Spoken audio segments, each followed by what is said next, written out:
So after albums such as A$AP Rocky's Testing and also Kanye West Yeezus, I heard that they were partially inspired by noise rock and also industrial rock that was pretty much for this generation pioneered by Def Grips.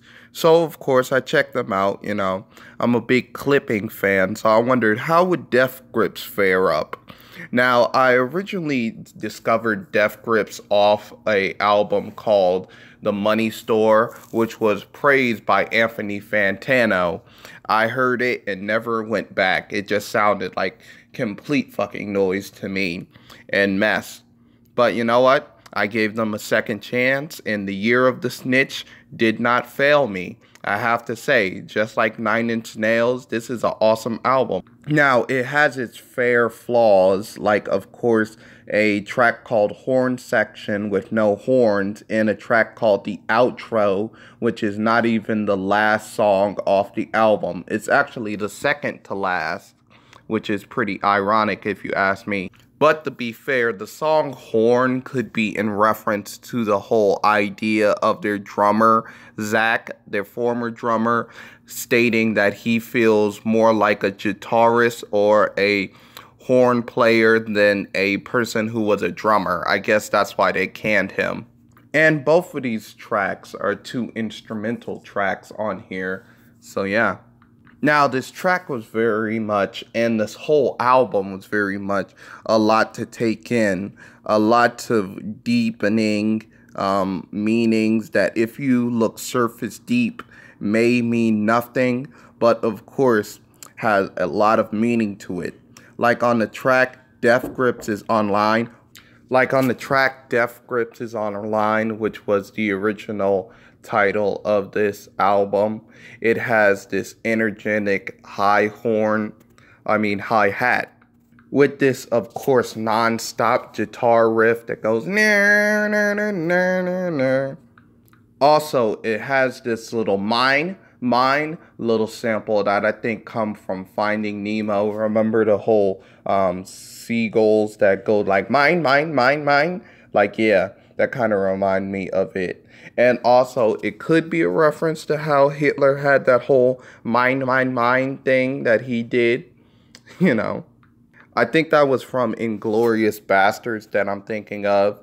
Speaking of Hitler, the song Little Richard, I think could be a reference to Richard Spencer since it uses lyrics like triggered, which is something that a lot of people in the alt-right and the anti-SJW community loves using.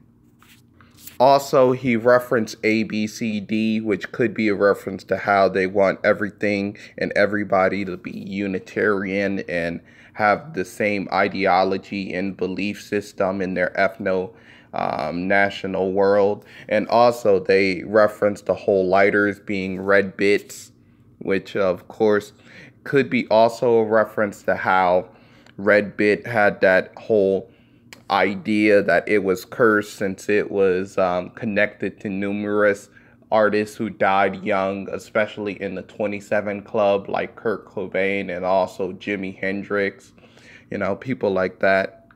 And also, it could be a reference to the drummer from Rolling Stone who died, of course. I think he died at 27.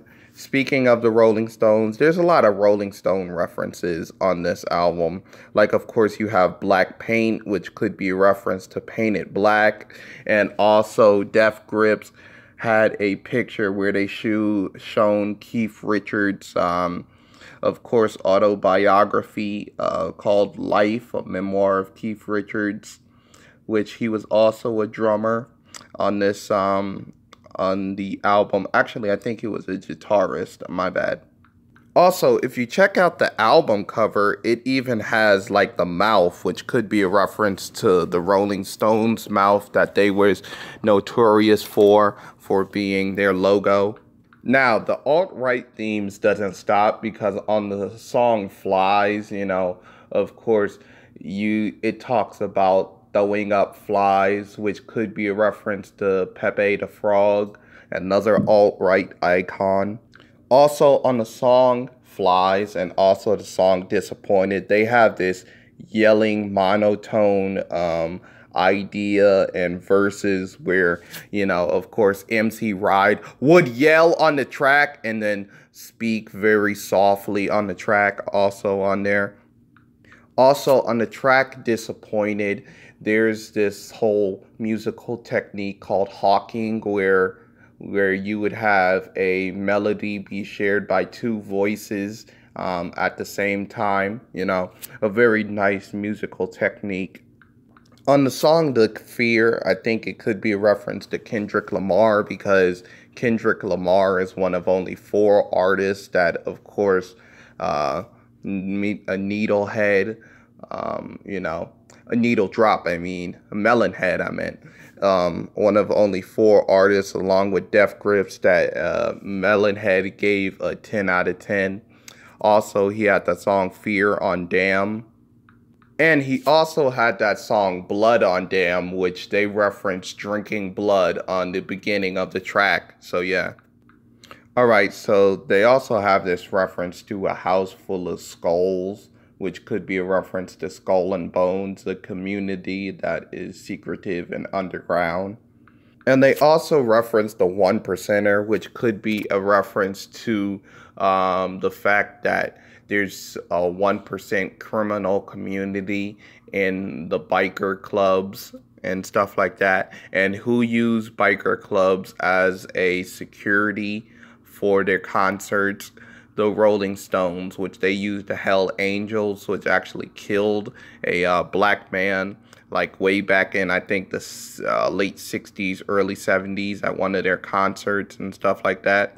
So that could also be a reference to them.